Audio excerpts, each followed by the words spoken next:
네, 개인 투자자들이 좋아하시는 분야가 중소형 개별주일 수밖에 없죠. 환금성도 쉽고 또 수익률도 또 시장 대비해서 변동이 좋기 때문인데요. 자칫 잘못 들어가면은 좀 낭패를 보는 경우도 많이 있습니다. 그래서 전문가의 도움이 좀 어느 때보다도 절실할 텐데 이 스몰캡 공략주 상반기의 성적표를 한번 확인해 보도록 하겠습니다. 유화증권의 최성환 연구원 나와 있습니다. 안녕하십니까? 예, 안녕하십니까? 자, 오늘 성적표 확인하는 날이에요. 네, 오늘 좀 떨리는데요. 아닙니다. 자, 어떻게든지 반해 그 투자에 대해서 역시 전문가와 개인 투자자들의 차별이 좀 나타날 수 있겠는데, 자, 일단 그 최성환 연구원이 나온 지 한 2달여 정도 됐습니다. 그동안 방송에서 이렇게 언급하셨던 종목들 한번 정리해보는 시간을 갖도록 할 텐데, 어떤 종목들을 하셨습니까?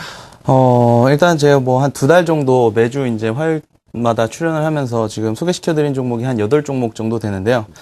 삼형 ENC를 시작으로 해서 지난주에 다원시스까지 한 8종목 정도 되고요. 지금 스몰캡 종목 오늘 리뷰하는 시간을 좀 가지려고 하는데요. 그동안의 등락률이 좀 어땠는지에 대해서 조금 창피하지만 좀 아닙니다. 보도록 하겠습니다. 창피할 건 없고 냉정한 거니까 또 중요한 것은 보통 전문가들이 종목을 언급하고 네. 뒤에 이제 그 애프터 서비스. 네.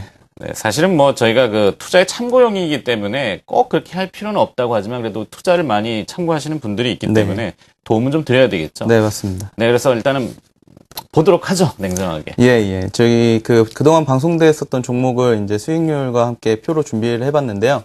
지금 5월 8일날 삼형 ENC를 시작으로 해서 지난주 다운시스까지 그 방송 전일날, 그러니까 방송하는 날 시초가를 시작으로 해서 어제 그러니까 7월 2일날 종가 기준으로 해서 등락률 평균이거든요.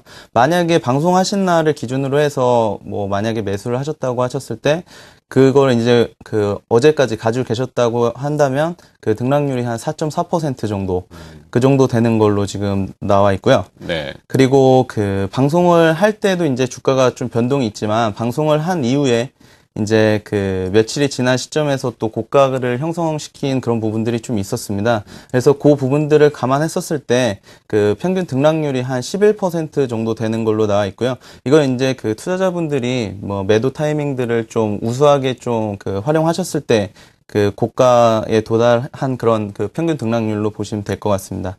네. 그리고 결국에는 자랑이 돼버렸어요. 네, 아닙니다. 네. 코스닥. 아니, 이건 뭐 정성적으로 저희가 이제 딱 이야기를 하는 거니까. 네. 평균 등락률이 첫 번째 이제 만약에 전일 종가까지 이렇게 가상을 했을 때 4.4%. 네. 장중 물론 고가를 형성했을 때는 11.7%. 네. 뭐 코스피 대비해서는 상당히 양호하다라고 볼 수도 있겠는데, 예. 네, 뭐 이 등락률을 좀 더 비교해 볼까요? 코스닥의 등락, 저희가 이제 스몰캡이다 보니까 코스닥 등락률 대비해서 이제 아까 보여드린 평균 등락률을 조금 비교한 표가 있는데요. 이걸 보시면은 이제 방송 기간 동안에 5월 8일서부터 여기 지금 6월 26일이라고 나와 있는데 7월 2일까지의 코스닥 등락률이 한 0.7% 정도 상승한 걸로 나와 있더라고요. 그리고 현재가 대비 등락률은 저희가 한 4.4% 정도 앞서서 설명드렸고요. 그리고 만약에 이제 투자자분들이 또 우수하게 좀 매매를 하셨을 때는 한 11% 정도가량의 그런 수익률을 좀 보였었다. 이렇게 좀 성적표가 나왔습니다. 알겠습니다. 네.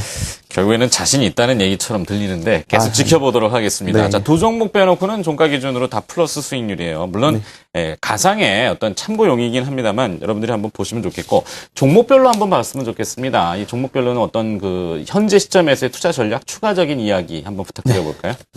저희가 이제 처음에 삼형 ENC를 먼저 말씀을 드렸었는데요. 삼형 ENC가 이제 해양 레저 시장 확대에 따라서 수혜가 된다고 말씀드렸었고 2분기 실적도 양호할 것으로 보여집니다. 지금 삼형 ENC의 차트를 잠깐 보시면요. 지금 방송한 시점 이후에 좀 고점을 형성을 했다가 뭐 바닥을 찍고서 지금 뭐 다시 좀 턴어라운드 하고 있는 그런 시점으로 보여지고요. 2, 3분기를 전후로 해서 GPS 모듈이 탑재된 구명조끼를 정부 쪽에 대규모로 공급할 예정입니다. 그래서 그 부분이 실적에 반영이 된다고 했었을 때 2, 3분기에 이어서 그런 투자 모멘텀이 살아있다. 이렇게 보시면 될 것 같습니다. 네. 자, 삼형 ENC 봤고요. 그다음에 상보를 한번 볼까요? 상보도 예. CNT 필름 이야기 제가 기억이 되는 것 같은데. 네. 상보 같은 경우에는 신복합 광학 시트라고 해서 디스플레이 화질을 개선시키는 필름을 주 업종으로 하고 있는 업체인데요. 경쟁사로는 이제 신화인터텍하고 미래나노텍 같은 회사들이 있습니다. 지금 미래나노텍에 주가 추이를 잠깐 보시면요. 최근에 들어서 그 2분기 실적의 기대감에 따라서 급등하고 있는 모습을 보여주고 있습니다. 그래서 상보 또한 그 LG전자 쪽에 그 매출처가 딱 정해져 있는 상황이기 때문에 미래나노텍은 삼성전자 쪽에 정해져 있거든요. 그래서 실적 개선세가 뚜렷해질 걸로 보여지고, 오늘 같은 경우에는 이제 그 태양광 업체들이 좀 부각을 받으면서 그래핀이라든지 CNT가 이제 태양광 그 재료로 쓰일 수가 있거든요. 그런 부분에서 투자 모멘텀으로 작용하고 있는 것 같습니다. 네. 자, 상보 봤고요. 그 다음에 수익률이 조금 마이너스를 기록하고 있어요. 블루콤.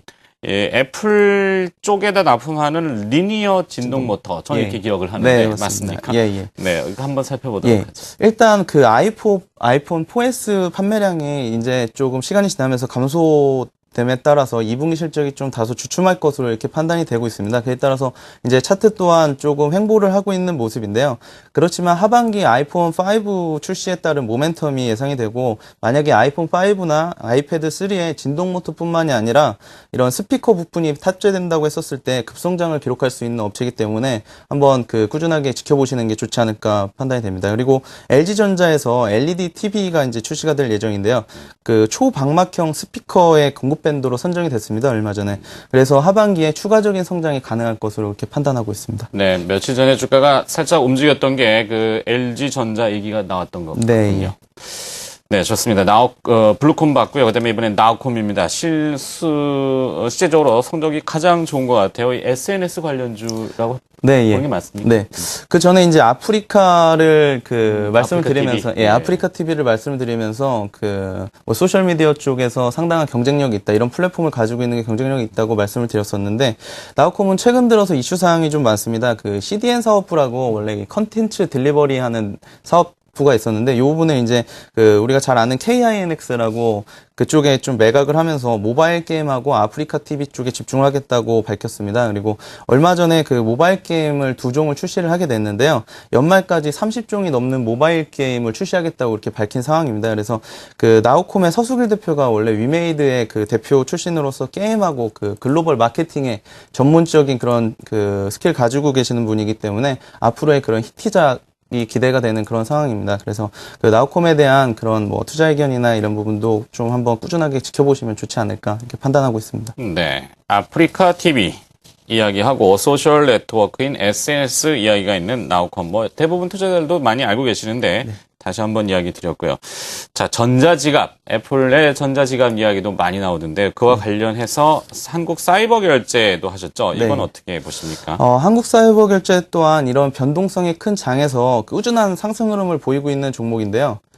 그 카드 사용량 증가나 온라인 쇼핑몰 시장이 확대되면서 긍정적인 요인으로 2분기에도 우호적인 실적을 달성할 것으로 보여집니다. 또한 7월달 안에 그 삼성전자에서 태블릿 PC를 이용한 모바일 결제 시장 진출하고 SK텔레콤이 멤버십 카드를 이용한 그런 결제 시장 진출이 지금 뭐 가시화되고 있는 상황이기 때문에 이 부분과 함께 이제 그 한국 사이버 결제가 코어를 했었던 부분들이 있거든요. 이 부분이 좀 상당히 시장에서 모멘텀으로 작용하지 않을까 이렇게 판단하고 있습니다. 그렇군요. 계속 한번 지켜봐야 되겠군요. 자, 그러면 이제 팬 엔터테인먼트, 이 미디어 컨텐츠와 그 다음에 엔터테인먼트하고 또 결합이 되는데 해를 품은 달 이야기 해주셨죠. 해를 품은 달이 지금 그 일본 시장에 판권이 판매가 된 걸로 지금 알려져 있는데요. 그 MBC 쪽에서는 아직 그 팬엔터 쪽에 그 수익을 쉐어하진 않고 있기 때문에 2분기에 실적에 반영이 될지에 대한 그런 의문감이 있었는데 2분기에 어제 그 주가가 움직이는 걸로 봤었을 때는 2분기에 실적이 좀 반영되는 게 아닌가 하는 그런 기대감이 있습니다. 그래서 팬엔터에 대한 2분기 실적도 상당히 긍정적으로 보여지고 있고요. 제가 얼마 전에 그 애플 TV를 한번 본 적이 있는데요. 이번에 애플 TV의 그 뭐 시즌 3라고 해서 프로토콜 타입으로 된 그 애플 TV를 본 적이 있는데 요 분이 이제 미디어 컨텐츠에 대한 그런 관심들을 앞으로 좀 그 증폭시키지 않을까 이렇게 판단하고 있습니다. 지금 나오고 있는 뭐 삼성전자 스마트 TV라든지 뭐 LG전자의 스마트 TV 같은 경우도 앞으로 이제 이런 그 애플 TV의 같은 그 동영상 콘텐츠를 수요할 수 있는 그런 플랫폼으로 자리 잡게 될 것 같거든요. 그래서 이런 그 미디어 콘텐츠에 대한 그 수급을 하고 있는 팬엔터라든지 아니면 IHQ, 초록병 같은 업체들을 좀 관심 있게 보시는 게 좋지 않을까 이렇게 판단하고 있습니다. 네. 자, 다음 종목은 이제 핵 융합 발전 최근에 했던 종목인 것 같아요. 지난주였나요? 네. 다원시스는 현재 어떻게 봐야 될까요? 요즘 에너지 얘기 많이 나오던데. 네, 지금 뭐 태양광을 말씀드리는 것 같이 태양광에 대한 그 관심 고조되는 것 같이 이런 핵융합 발전 시설에 대한 그 관심도 고조될 거라고 이제 말씀을 드리면서 다원시스를 소개시켜 드렸었는데요. 다원시스가 이제 그 다음에 이제 정권의 이제 후보자들이 그 신규 원전 건설을 지금 좀 반대하고 있는 입장들이 좀 많습니다. 그래서 그 원전 건설에 대한 부정적인 모습을 보이고 있기 때문에 그 대안으로서 고효율 그리고 친환경적인 핵융합 발전에 대한 그런 투자가 확대되지 않을까 하는 모습을 조금 시장에 대한 관심을 좀 설명을 드렸었고요. 2분기 실적도 상당히 우호적이고 근래에 이제 해외양 대규모 수주가 좀 예정이 되어 있습니다. 그 이터라고 하는 프랑스의 그 핵융합 시설이 있는데 그쪽에 이제 작년에 한 750억 정도의 수주를 기록을 했었는데 그 2차분으로 또 750억 정도의 2차 수주가 예상이 되고 있기 때문에 그런 게 이제 주가의 모멘텀으로 그렇게 작용할 것으로 판단하고 있습니다. 네. 자, 어제하고 오늘은 그 정책 관련주 중에서 해저 터널 네. 어디에서 어디로 뚫는다는 건 잘 모르겠습니다만 네. 정책 관련된 그 이야기들이 많이 나올 수밖에 없겠군요. 네. 일단 참고 사항 정도로 알겠습니다. 핵 융합 발전주 관련주 다원시스까지 봤습니다. 네. 쭉 봤는데요. 뭐 하나 빠진 것 같아요. 네. 허전한데 뭐가 빠졌을까요? 제가 요즘에 좀 말씀드리고 싶은 게 더존비지온이라는 더존비지온. 회사거든요. 네. 예. 이 회사가 이제 스마트폰이나 태블릿 PC가 보급이 활성화가 되면서 그 빅데이터 그리고 클라우드 환경에 이런 경쟁력이 상당히 부각이 되고 있는 회사입니다. 그 더존비지온은 국내 상장사의 그 절반 이상의 ERP 그러니까 전사자원 관리를 전담하고 있는 업체인데요. 시장의 긍정적인 변화로 인해서 최근에 사업 가치가 그 확실히 개선되고 있는 모습입니다. 지금 주가 추이 또한 7,000원 부근에서 바닥을 찍고서 올라오고 있는 상황인데요. 지금 매매 동향을 좀 보실 필요가 있습니다. 매매 동향을 좀 보시면 지금 그 외국인의 그 매매 동향을 좀 보시면요. 외국인이 지금 지난 한 4월 달서부터 꾸준하게 지금 매도 우위를 좀 보이고 있는 그런 상황입니다. 네, 이 부분은 수량은 많지 않지만 매도가 네. 잡히는군요. 그 외국인 매도는 그 유럽계 자금이 그동안 투자가 많이 있었는데요. 이 부분이 이제 좀 유럽 경제 재정이기 때문에 좀 빠져나가는 면이 있어서 디레버리징 때문에 네, 예. 필수가 됐던. 네, 그래서 외국인의 매도 우위가 조금 시장에 주가에 악영향을 좀 미친 것 같고요. 최근에 들어서 기관이 또 매수 우위를 보이면서 지금 주가를 서서히 좀 끌어올리고 있는 그런 상황이라고 보시면 될 것 같습니다. 네. 요즘에 외국인 매도가 안 좋아서 판 것이 아니라 어쩔 수 없이 네, 판 거군요. 그렇습니다. 예. 더존비지온에서 최근에 이제 주말마다 그 백문이 불여일견이라는 그런 그 타이틀로 해가지고 강촌 IDC 센터에 지금 기업 설명회를 진행을 하고 있습니다. 강촌이요? 예. 네. 그래서 강촌에 지금 전부 시설을 이동을 했었거든요. 그래서 그런 IDC 센터를 한번 탐방을 갔었던 애널리스트라든지 매니저들이 다녀오고 나서 상당히 회사가 괜찮다는 그런 인식들을 가지고 있기 때문에 앞으로도 좀 2분기 실적도 상당히 우호적이라서 지켜보셔도 좋을 걸로 이렇게 판단하고 있습니다. 그렇군요. 강촌의 더존비지온이 IDC 센터, 인터넷 데이터 센터를 얘기하는 네, 거죠.